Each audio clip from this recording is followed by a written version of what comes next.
Graph to Journal Demo, and I'm here to bring you the news from IUs.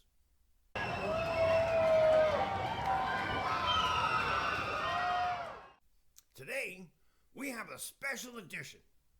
It's come to my attention from the old one himself that many of you out there have started playing the game Dungeons and Dragons at home.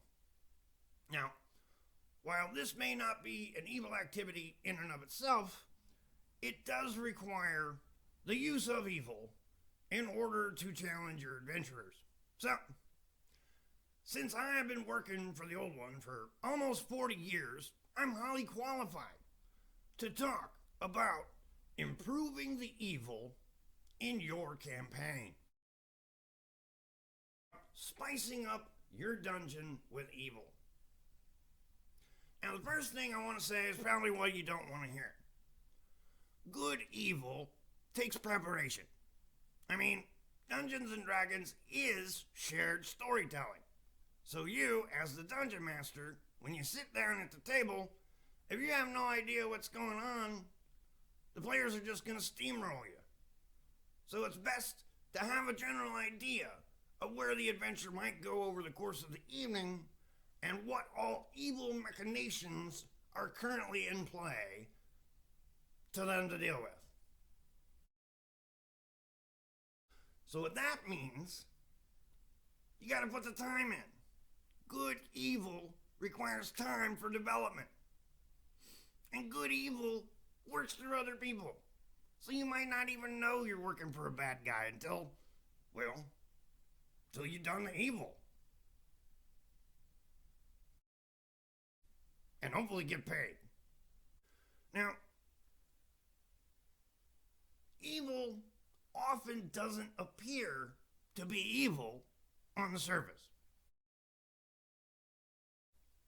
A good evil plan comes in a lot of shapes and varieties, but the most successful ones are the ones that dupe people into doing things that they don't necessarily want to do. So, it could be that brand new orphanage that just opened up in the town is run by lycanthropes or vampires. Who knows? Evil can do good things to accomplish evil goals.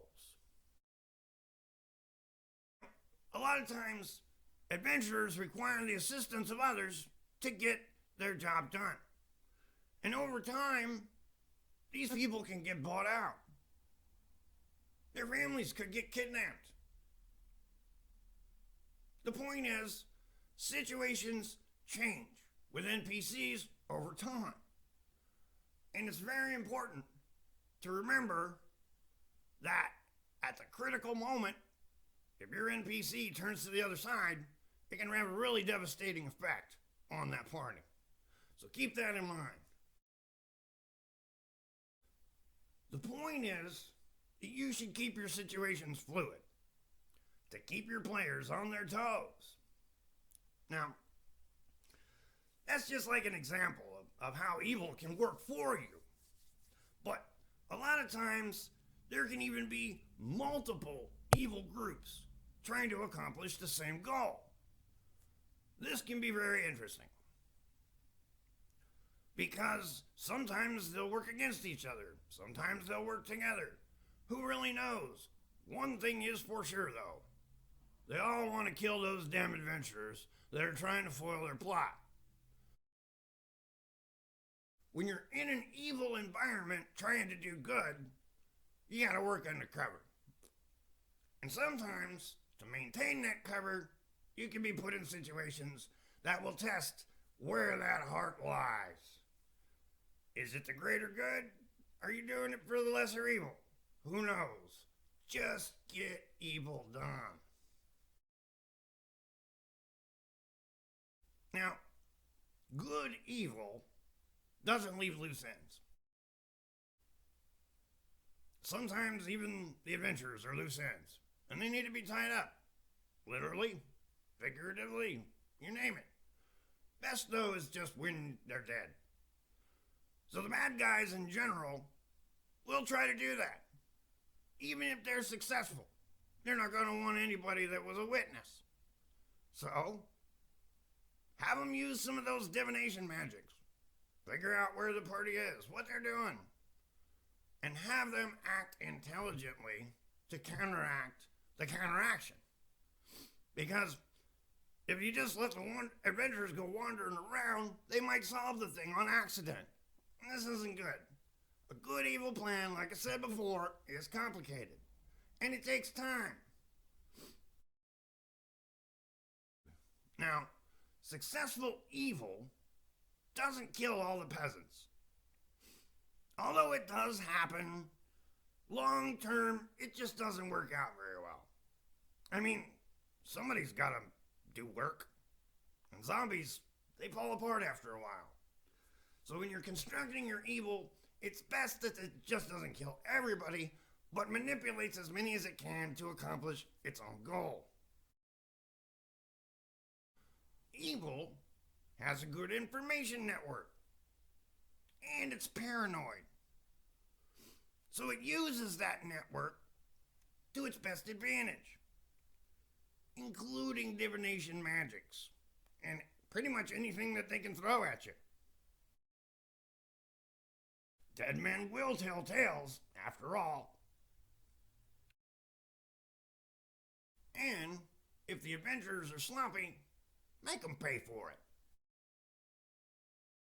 A lot of times, there'll be so many evil things going on that one party just isn't enough.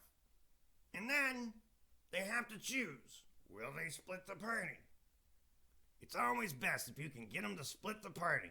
So give it a try. Evil always has a way out. A good villain takes time to develop a plan, and even a backup plan, to get out of there. Even if it costs them everything that they've currently just done. They don't want to die. It's first priority. And as a good dungeon master, it's nice to have your evil guy around for a while longer. Now, they may go off screen and hide for a bit, but rest assured that evil will be back to take its vengeance. Evil often doesn't appear to be evil on the surface. I mean, obvious evil is just poor planning. A lot of times the adventurers will go right along with whatever you want them to do, even if it ends up slaughtering an entire village. Now, try not to slaughter entire villages. We need somebody to make the bread. But other than that, go for it. Wow.